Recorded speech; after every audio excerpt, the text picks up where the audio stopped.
विष्णुपादाय कृष्णप्रेष्ठाय भूतले श्रीमते भक्तिवेदांत स्वामिनिति नामिने नमस्ते सारस्वती देवे गौरवाणी प्रचारिणे निर्विशेष शून्यवादी पाश्चात्य देशतारिणे श्री कृष्ण चैतन्य प्रभु नित्यानंदा श्री अद्वैता गदाधरा श्रीवासादि गौर भक्त वृंदा हरे Krishna Krishna Krishna Hare Hare Hare Ram Ram Ram Hare Hare. Welcome you all.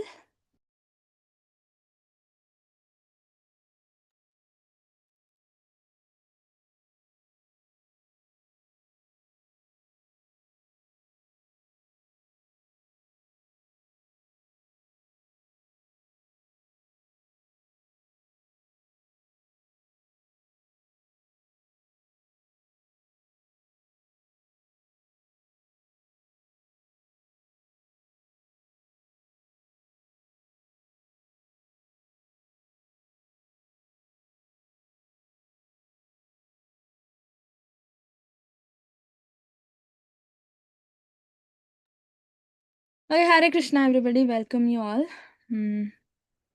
Okay, we will start with the new prayers today. Prayers by Shukadeva Goswami. Okay, so this comes in second canto of Srimad Bhagavatam, fourth chapter, where Parikshit Maharaj talks about, asks about creation. Right, so before Shukadeva Goswami starts to tell Parikshit Maharaj, narrate to him about creation, he offers his obeisances to the Lord and offers prayers to the Lord, and then he starts to talk about creation. Okay, so this spontaneously happens, right? It was not that Shukadeva Goswami wanted to offer prayers and then, talk about creation. It was a narration, right? It was a session where Shukadeva Goswami had to just narrate Srimad Bhagavatam. But still, he stops the narration, he offers prayers to the Lord, and then talks about creation. Because, Shukadeva Goswami is a realized personality. He knows the greatness of the Lord, right? Such big cosmic manifestation Krishna has created. So, thinking about all that, understanding the greatness of the Lord, he spontaneously offers prayers, right? And that is what we will be learning. Right. So now all of us know there are, Shukadeva Goswami is narrating Srimad Bhagavatam to Parikshit Maharaj, but there is second set of, speakers and listeners. Anyone knows who are the second set? Who else is narrating Srimad Bhagavatam to whom? Sutta Goswami to Saunakadi rishis. Yes. Yes, Haribol. So Suta Goswami is also narrating or reciting Srimad Bhagavatam to sages of Naimisharanya led by Shanaka Muni, right? Yeah, so here, so a little bit of background before we get into the prayers. Okay, so Suta Goswami is reciting this, talking all this to Shaunaka Muni and other sages of Naimisharanya. That, this there is more of creation in second chapter, second canto, right? As the chapter, canto name itself is cosmic manifestation. There's lot about creation even in third canto, second canto and third canto. We get to see a lot about the process of creation, how each material element reacts, what it produces, how was water produced, how was anything produced, right? All that we will see in second and third cantos. So in this chapter, fourth chapter, second canto, Maharaja Parikshit actually asks Shukadeva Goswami, right? Can you please tell us about the creation, process of creation, right? And here it's given, right? What was the condition of Parikshit Maharaj when this was happening, when when Bhagavatam was being recited? He was about to die. Yeah. Yeah. How many days? I think it was 7 days. 7 days. Yes, he was about to die in 7 days. By what? How? What was the curse? Snake bite. Snake bite. Who? Which snake? Takshaka. Takshak. Very nice. Yes, Takshak, right? And who cursed him? Shringamuni's son. No. Shamika Muni's son, Shringi. Right? So Shamika right. Muni's son Shringi cursed him, and he had to die in 7 days. Why was he cursed? What he did? He put a dead snake around the Samik Muni's. Yeah. Shamika Muni was meditating and he went and put dead snake under his neck. I mean, around his neck. Right? And that's why Shamika Muni did not get angry. He was okay. He was very cool with it. Right? He was just doing his tapasya and he was very cool and he respected. Right? All the kings need to be respected for their position, and he respected Parikshit Maharaj. He had all even forgiven Parikshit Maharaj. But it was the son out of Agnana, right? Out of Kali Yuga, the advent of Kali Yuga had happened that time, and the first sign of Kali Yuga was the degradation of Brahmanas, right? And Shringi, being a Brahmana, Brahmanas are not supposed to curse, but he went and cursed. That too, unintentional mistakes, nobody should get punished, right? But he went and cursed, right? He got angry and he cursed the king, who is the caretaker of the Brahmanas, who is the caretaker of the entire society, not only of humans but also of animals, plants, everything, right? But he still went and cursed. So that's why it is said in Kali Yuga all the Brahmanas will actually behave like Shudras or lesser, caste Brahmanas. That's why Shringi is called son of a Brahmana, but he is not called a Brahmana. Right? So he's a Brahma Bandhu. He does not, he's not eligible to be called a Brahmana. He did not behave like a Brahmana. Like Ashwatthama, Dronacharya's son. Dronacharya is a great Brahmana, but Ashwatthama never behaved like a Brahmana, even a little bit, right? So he's not called a Brahmana. He's called son of a Brahmana or Brahma Bandhu, friend of a Brahmana. Right? Yeah. So here also same thing happened, and so he was cursed. 7 days death had to come. Death was coming in 7 days. So he went and inquired. He did not sit and pray to Krishna. Oh, reverse the curse. He had all the influence, right? Krishna came and protected him in person in the womb itself. Still, he never went and asked Krishna to reverse the curse. Rather, he asked the Vaishnavas, what should I do these 7 days? How should I die? How do I fulfill the purpose of my life? And that is Parikshit Maharaj, right? When Parikshit Maharaj was born, Yudhishthir Maharaj calls all the astrologers and asks about Parikshit Maharaj. And Yudhishthir Maharaj asks, will he follow in the footstep of his previous, ancestors? Will he be a great devotee of the Lord? Tell me about him. And all the Brahmanas and astrologers and all, they will say he is just like how Lord Ram was ruling. He's going to be like that. He is going to be like Ikshvaku, right? He is going to be like as strong as a lion. He's going to be as charitable as Rantidev, right?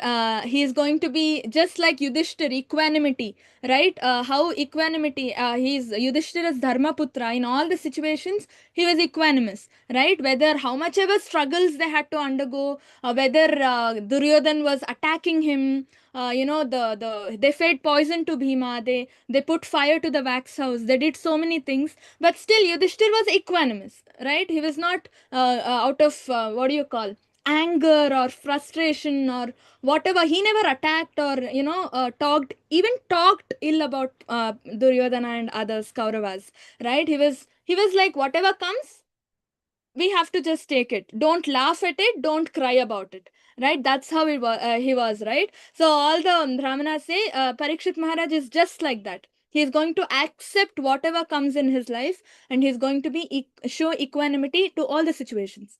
And here also, when he was cursed, he never overreacted, right? He accepted it, and he was very, very calm about it. And he went to Vaishnavas and he asked, what should I do?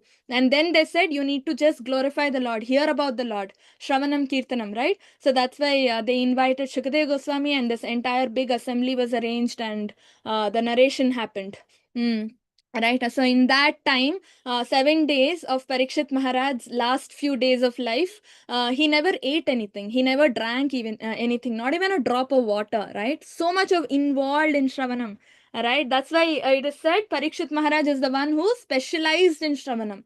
He's specialized in any of the 9 processes. You can specialize in one or many, right? Or all. right? Parikshit Maharaj specialized in one process, and the entire world remembers him for this kind of Shravanam that he did, right? And he's taken as inspiration.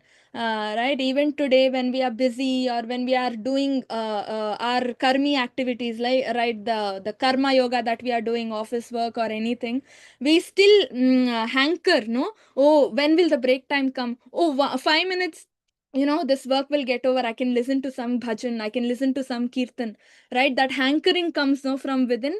That the inspiration for that is actually all Vaishnavas take inspiration from Parikshit Maharaj. Right, so 7 days, 7 nights, no water, no food. He was just rapt attention. He was, constantly wrapped in the thought of Lord Krishna. With rapt attention, he was hearing about Krishna from Shukadeva Goswami. So now he questions. See, here, Parikshit Maharaj said, right, "Oh learned Brahmana," this is Shukadeva Goswami he is addressing, right? You know everything because you are without material contamination, right? Shukadeva Goswami is a pure liberated soul. We know this, even better, even more liberated than Vyasadev, right? We know by the examples of the girls who were bathing in the pond, right? They covered themselves when Vyasadeva was passing by, but they never bothered to cover themselves when Shukadeva Goswami was passing by that pond, right? So he was a highly liberated soul. He never distinguished between male, female, nothing, right? He was beyond all that sarva upadhi, right? All the upadhis, material designations. He was beyond that, right? He was in Brahmabhuta state. So that's why he's calling him, you are without any material contamination. It's called anagha, sinless, right? So therefore, whatever you have spoken to me appears perfectly right. And your speeches are gradually destroying the darkness of my ignorance, for you are narrating the topics of the Lord. So he is very happy to hear about whatever Shukadeva Goswami has spoken to him, right, throughout the first canto.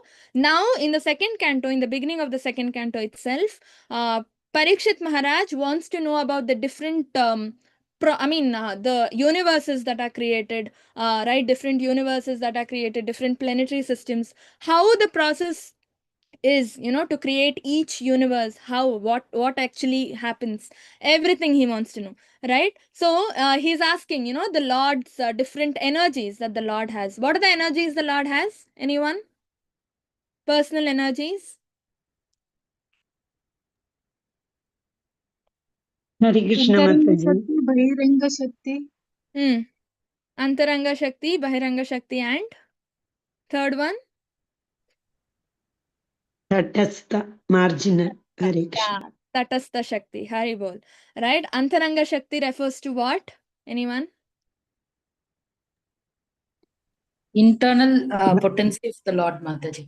Internal potency. So that is Yogamaya. Yogamaya Mataji. Yeah, Yogamaya. And next is, and Bahiranga Shakti. That refers to Mahamaya. Mahamaya, right? Correct. Mahamaya. And then we have Tatastha Shakti. That is marginal potency. So who are marginal potencies of the Lord?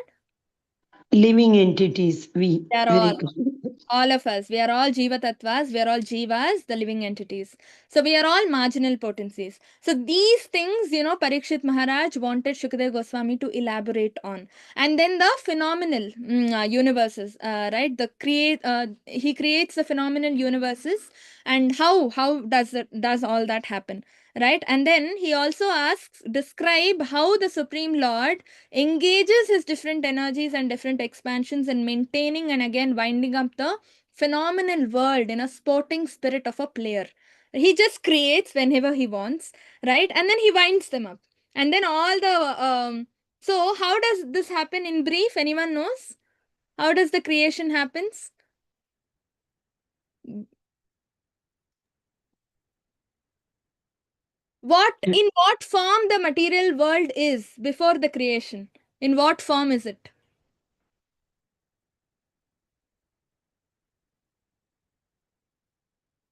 Yes. In what form is it in? I mean, material world. Water form? Huh? Water form? No. Inverted? No. So where is the material world? Where is it?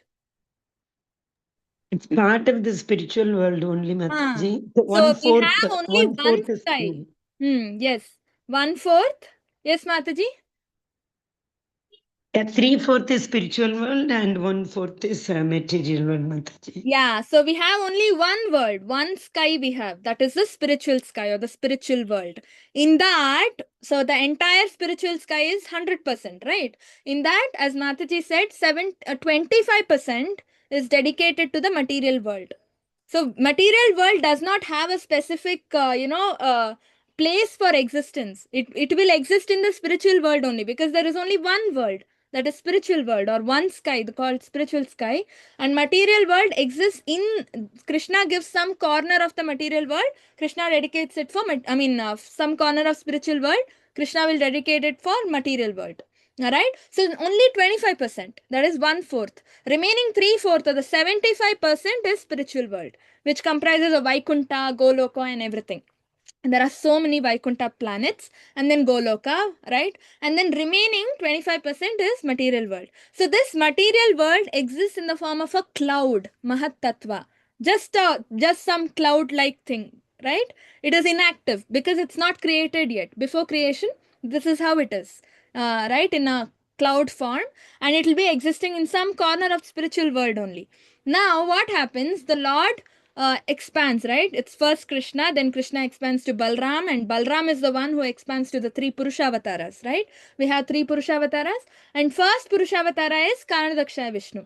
Karanadakshaya Vishnu is the one who assimilates this cloud or Mahat Tattva. He gets the ingredients, he arranges all the ingredients, and he keeps together, and he glances over it. You're understanding? He just glances over. One glance and done. The life comes into the material world, or the Mahatattva gets the life. He activates Mahatattva just by one glance. And then what happens? The material modes are there, no? The 3 material modes, they start interacting in the Mahatattva, in that cloud, and that's how the creation has happened. Right? Then creation starts, as in the universes are manifested. Multiple universes, all within that 25% only, right? 25% of space, multiple universes are created, and in each universe, Garbhodakshaya Vishnu enters. Okay, Karanadakshaya Vishnu expands into Garbhodakshaya Vishnu, and he enters and he lays, he goes there inside each universe. And what he finds when he enters the universe? Anyone knows?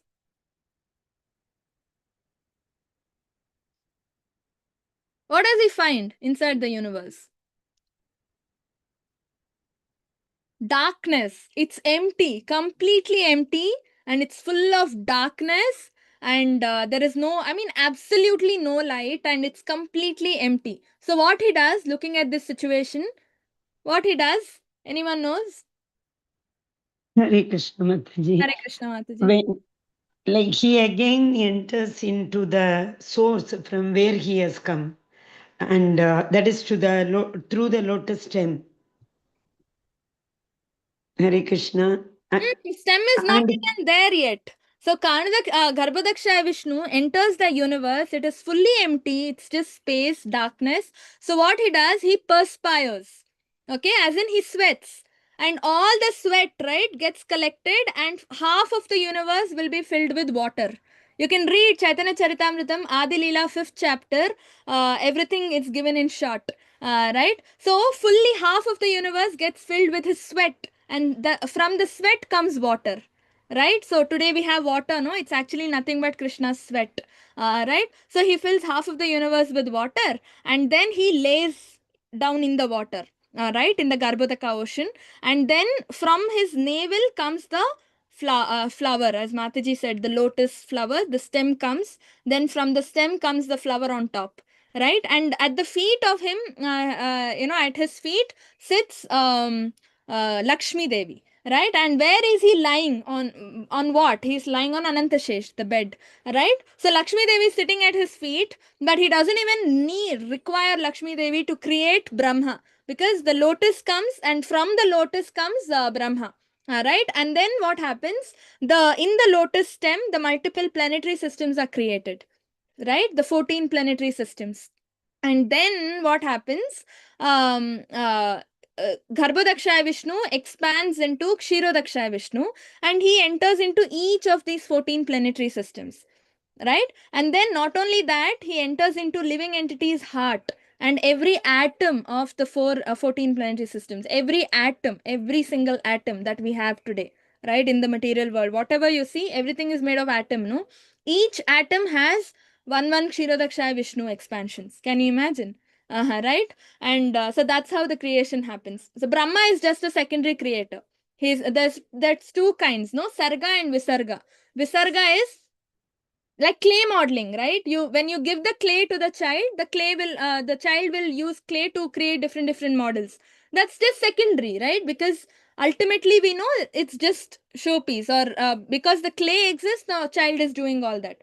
But who created the clay, right? So that is important, right? So the primary creator is the person who created the clay, and secondary creator is the child who is using the clay to create different objects or models, right? So Brahma is like that, secondary. He creates Visarga, and Krishna is the primary creator. He creates the Sarga, right? So all these things, Parikshit Maharaj wanted to ask Shukadeva Goswami, and then he says, kindly clear up all these doubtful inquiries, because you are only vastly learned in the Vedic literatures and self-realized in transcendence. But you're not only that, but you are a great devotee of the Lord. So from this we need to understand, it's not about the qualifications that we have. We might know shlokas, hundreds of shlokas. We might know, we might chant like a parrot, beautiful pronunciation and everything. But if there is no devotion in the heart, then there is no point, right? There's a shloka, no? Shatkarma vi nipuno vipro mantra tantra visharadaha. Right? Shatkarma nipuno vipro mantra tantra visharadaha. He might be a visharad, he might be an expert in mantras and tantras, and shatkarma nipuno vipra. He might be a proper professional brahmana, right? But avaishnava gurur nasyad. If he is not a Vaishnava, if he doesn't have any devotional service or love for the Lord in the heart, Vaishnava, Avaishnava guru nasyad, Vaishnavo swapacho guruhu, right? But a Vaishnava, even if he's a dog eater, if he has, even if he's from a family of a dog eater, but he has love for the Lord in the heart, then you need to consider him a guru.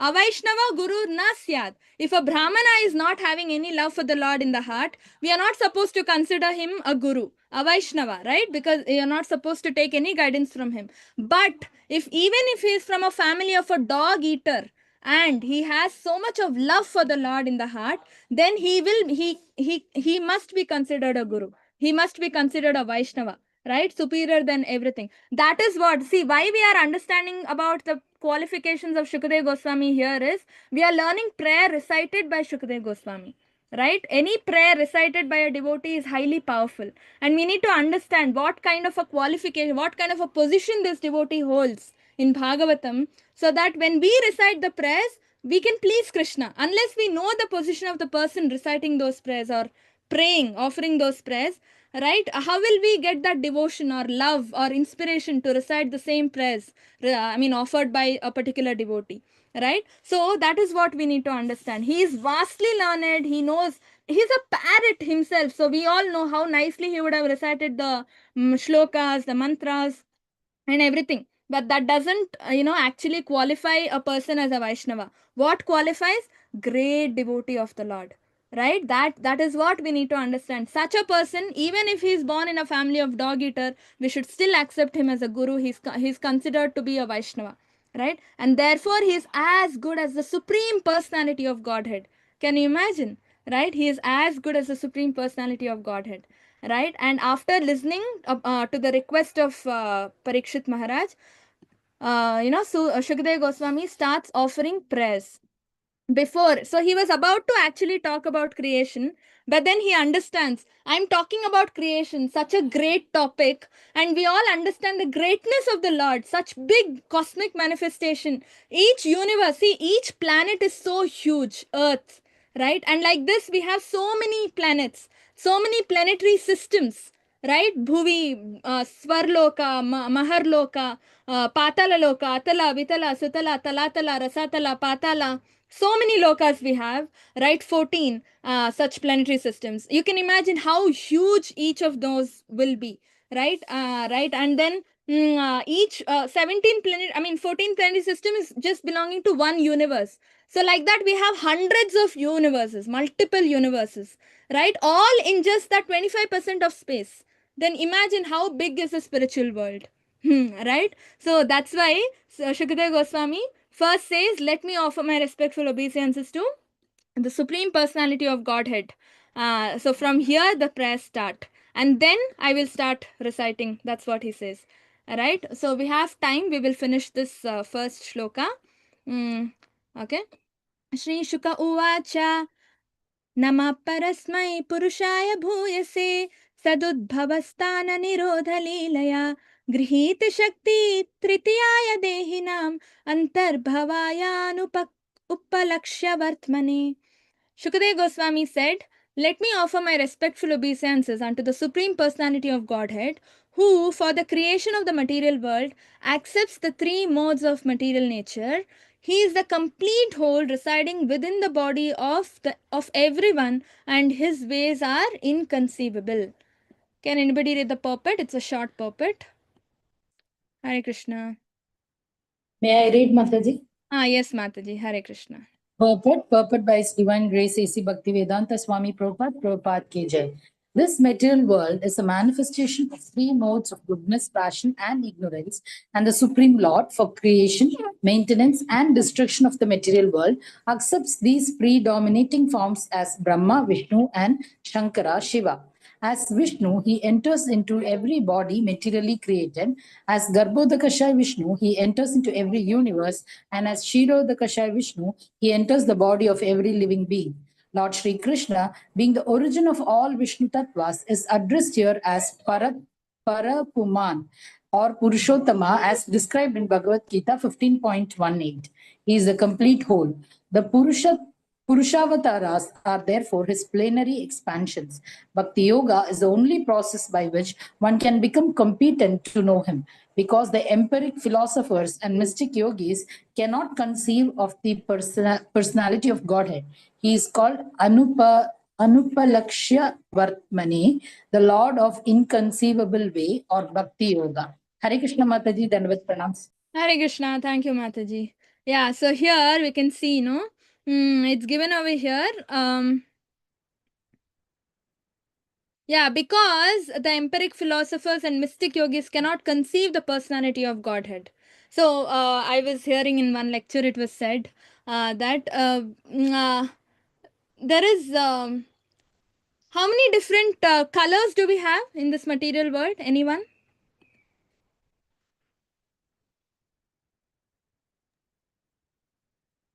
Hare Krishna Mataji. Basically, we have the primary colors from which we can make innumerable colors. Correct, Yeah. Mataji? Yes. What are those primary colors? RGB, red, blue, and green. Yellow, red, green.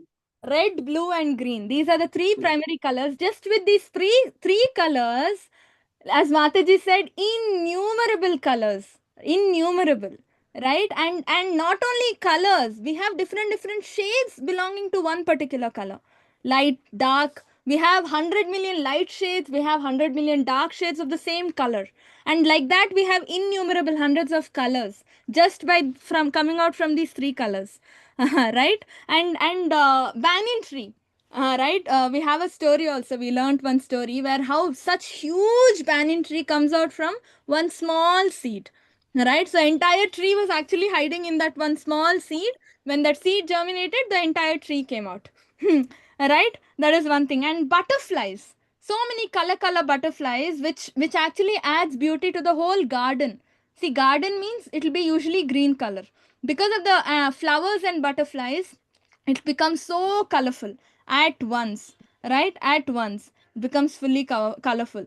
Now, we are all seeing all this right in front of us, it's happening. But this we don't call magic. Somebody comes, takes a hat and picks up one bird from the hat with using a wand.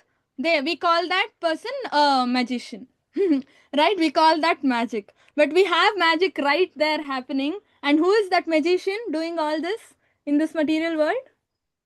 Supreme Personality of Godhead, Krishna. Krishna, right? Krishna is the supreme magician. And what do these Mayavadis or empiric philosophers or yogis do? Leave all this beautiful magic that's happening around, sit somewhere in one place, sit and meditate on void, on null. There's nothing to meditate. They don't meditate on the form of the Lord. They just sit, close their eyes, and that's it. I don't know what they do. They sleep. They just take their inhalation, exhalation of their air, right? But where is the form? Where is the Lord? Yoginam api sarvesham madgatenantaratmana shraddhavan bhajate yo mam samay yuktatamo matah. Krishna says out of all the yogis, right, whether it is meditation yogis or whatever yogis, bhakti yogi is the best, right? And who is called a bhakti yogi? Madgatenantaratmana. One who always thinks of me in their heart, Krishna says. We need to think of Krishna, we need to act for Krishna, work for Krishna, chant for Krishna, do whatever you're doing just for Krishna, right? Prabhupada writes a book. What does he write? Bhakti Yoga, the topmost yoga system. Right? Once what happened, Namanishta Prabhu had invited some yoga people, okay? A group of yoga people had come to the temple. They were, it was nice actually. They had prasadam and they saw the temple and they also donated some money. And when they were going back, Prabhu introduced to a group of devotees. We were all there, and Prabhu introduced, see, this yoga master has come and all that.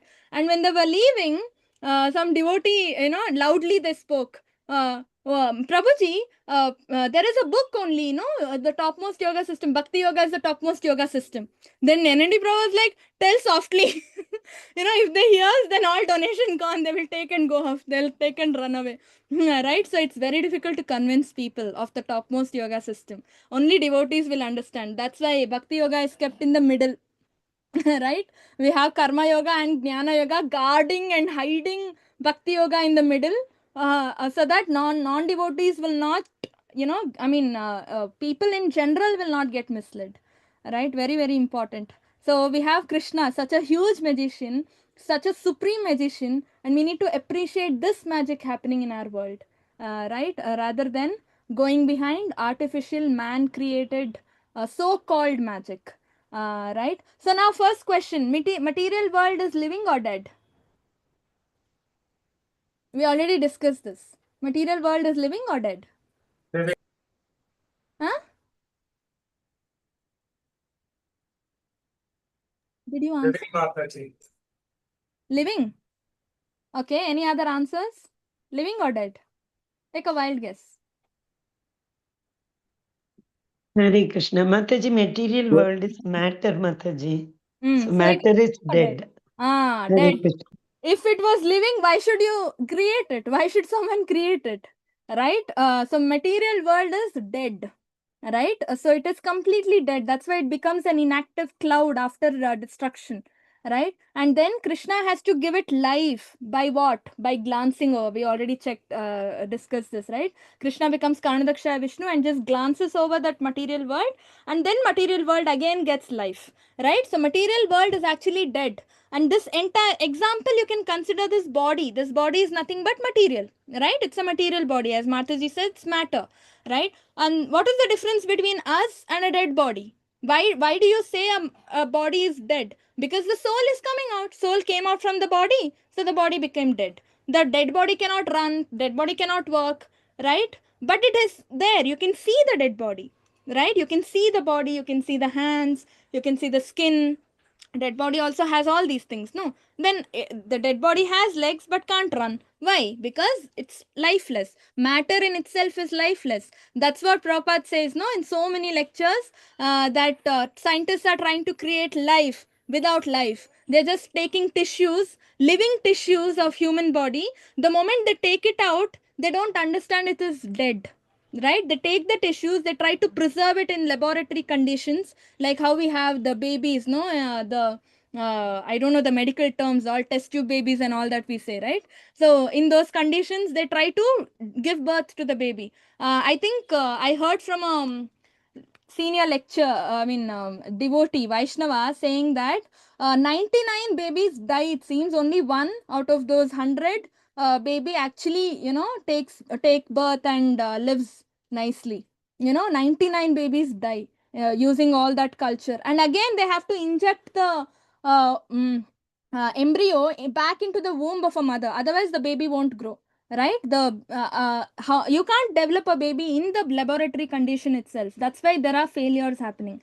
Right? So just without soul is the life. That's why spiritual world is living, because everybody can talk there. Grass can talk, flower can talk, right? Soil particles can talk. All of them are servants of the Lord. They all can talk. It's spiritual world. It's living. It's ever conscious. It's full of consciousness. Satchidananda. Right? But in material world, only when the soul comes, then the body is said to be living, or the world in itself is said to be living.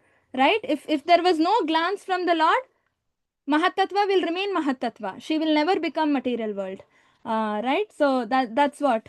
So Krishna deposits the soul into the semen of a man. And then when the semen gets injected into the mother's womb or mother's body, then the ovum gets, combines with the semen, right? Or the sperm, and then the soul. Because of the presence of the soul, the embryo starts growing in the womb. Without the soul, it's all just, again, dead matter. Right? So that's very important. So that's why we have to understand that the entire material universe, what we are giving a lot of importance to, right? It's actually nothing but dead. It's dead. Without the presence of the Lord, it's completely dead. Right? So this is something we have to understand. So material nature, because it is dead, right? Without Krishna, it cannot do anything. So who is actually providing us?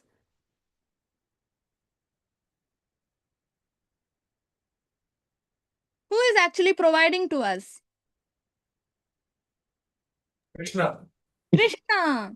Right? So but it's all coming from the material world, no? When you sow a seed, mango plant comes, and then you get mango, you can eat. Then soil is giving, no? How can you say Krishna is giving?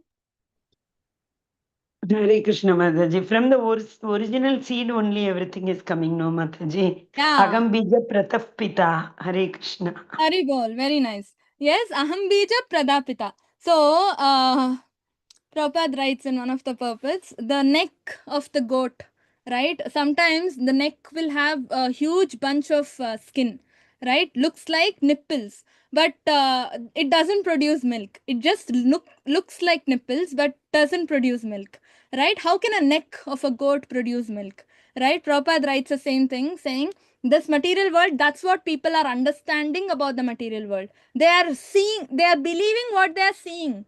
But Pratyaksha Praman will not work, right? Everything that is white, we cannot consider it to be milk, right? Everything that looks like something cannot be considered what you are thinking it is, right? Because it could be something else. You have to logically analyze, right? So neck of a goat cannot give milk, right? So same way, material world is not the one giving. Somebody else is giving the material world, and then she is giving. Like a mother cooks and gives the child food.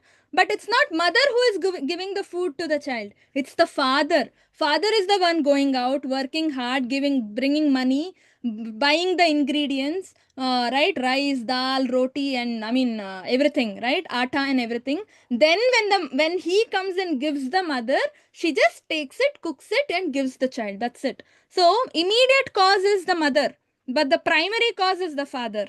Same way, immediate cause is the material world, soil, all that we see, right? But the primary cause or the root cause is the Lord. Without the father, mother cannot live, right? That is very important. And also the magnet example we can take, no? When you take a magnet, when it attracts another iron object, that iron object can in turn attract another iron object. You have seen, you take a magnet and then you attract some iron nails or something. That nail can in turn attract another nail or any other object, right? Because that nail which is in contact with the magnet has become magnetic, right? It has magnetized it, right? Because of that, it has got the magnetic properties, and it can attract other objects. But you cannot call that iron object to be magnet, right? Because if you take away the magnet, that all the attracted iron pieces will fall down one by one, because that magnet, that top iron filing which was attached to the magnet was actually not a magnet. It was only acting like a magnet because it was in contact with the magnet, right? Again, immediate cause and the root cause, right? So we should not mistake, oh, this is also a magnet. No, even the red hot iron example, iron is not fire, but if you heat the iron nicely, it becomes red hot, no? So when you go and touch that iron, it will burn you, right? So it has gotten the properties of fire. It can burn things, it's very hot, all that is there, but it is not fire in itself. When you cool that iron down, it will again come back to its room temperature, and then when you touch, it will not be hot, right? So it only seems like that because of the primary cause. It was in contact with the primary cause, right? That's why material nature works under the orders of the Supreme Personality of Godhead. Today Mataji was giving the example, no, Aishwarya Mataji in her class, right? Material, like dog, right? When a dog is adopted by someone, that person becomes the master of the dog, right? So when the dog is attacking you, you can call the master, and the master will come and take away the dog, right? You don't have to cry, you don't have to worry, you don't have to run, you don't have to do here and that and this. Just simply call the owner, then the owner will come and take away the dog and go, right? And then you are safe. So that is what we need to understand. We are thinking, oh, material world is so difficult to overcome. It's Maya. It's very powerful. Yes, it is powerful, but we know the person who is controlling the material world. Others don't know, right? Those who are not reading Bhagavad Gita will not know, but we know. We are fortunate, right? So we know. So call that master, call that controller of Krishna. Maya. Then Maya Metam Tarantite happens. Automatically we can cross over Maya. Very easy, very simple. Right? But see, we simply get scared and we simply just, run here and there. So that is something we have to understand. Okay. Yeah. Any other, anything you want to add to it? It's a very simple purport.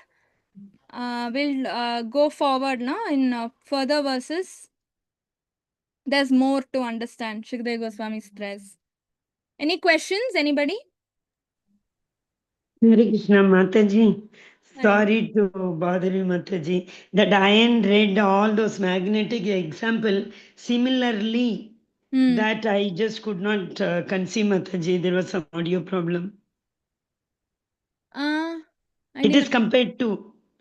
It is compared to the material world in what way?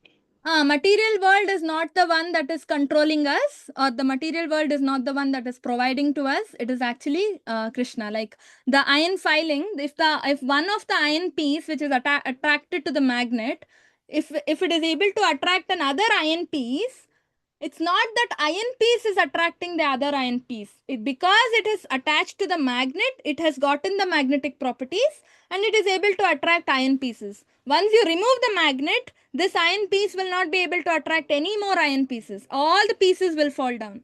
Right? So actually, who is controlling us? It is not the Maya, it is not the karma. We are all Sachidananda souls. So Krishna is controlling us. But as long as we think Maya is controlling us, definitely we will have to suffer in this material world. This is what I was just trying to say.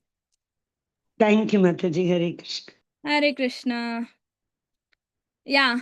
Any other questions? Anybody wants to add to this? See here, very beautifully, Prabhupada writes, Bhakti Yoga is the only process by which we can become competent to know him. That's what I was trying to link. We all just see the cause, what we are just seeing, Pratyaksha Praman, and we think that is to be the supreme truth. But we are not understanding the behind, the hand, the unseen hand, right? That is Krishna. That is what we need to see. That's very, very important.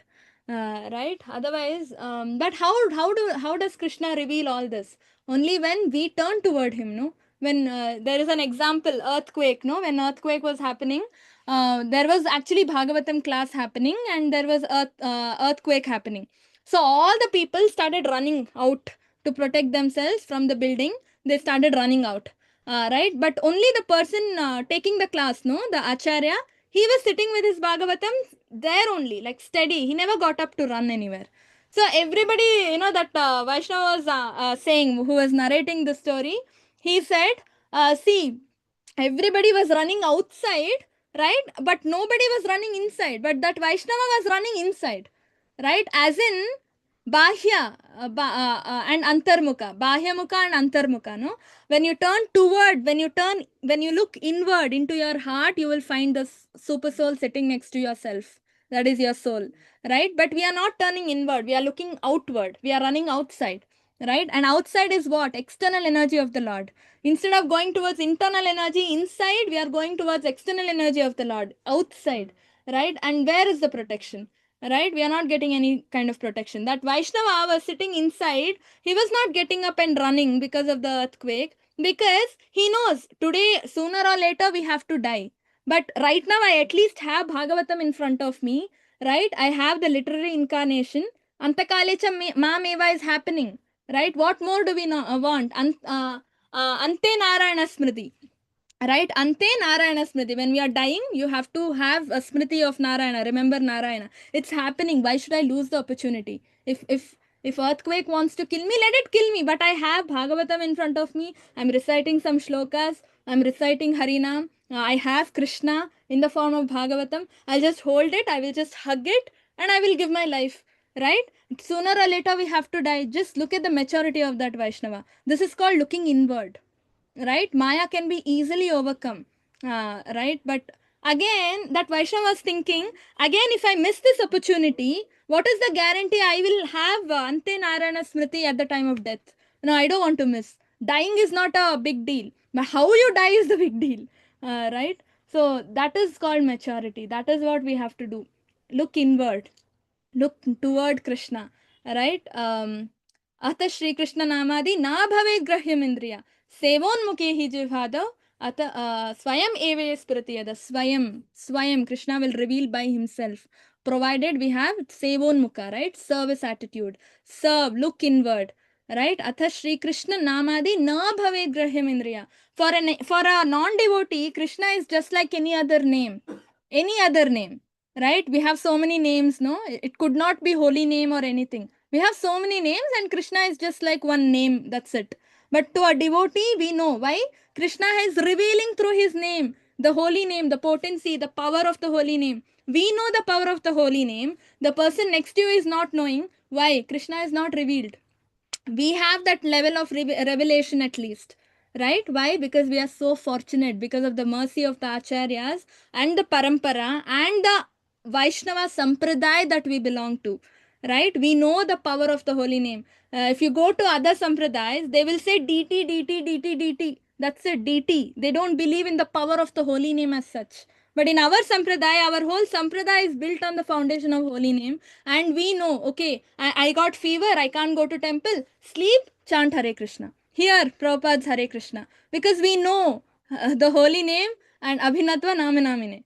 Right? So that is the power of the holy name. So revelation we already got. We already got the revelation. Right? So how fortunate we are. So if you do more of seva to the Lord, looking inwards as in towards the Lord. Even in the outside world, search for the Lord, like Prabhupada. Prabhupada considered van. Everybody, it was just a van for everybody. But for Prabhupada, it was book distribution vehicle. Keep all the books and the van will go. Right? So van will be the carrier, like Garuda, he was saying. This van is not van. It's Garuda actually carrying the Lord in the form of books. Right? That's what he said. So even in the outside world, you have to be Sevonmukha, Antarmukha. Right? Bahirmukha, non-devotees. Antarmukha or Sevonmukha will be devotees. Then overcoming Maya will be very easy.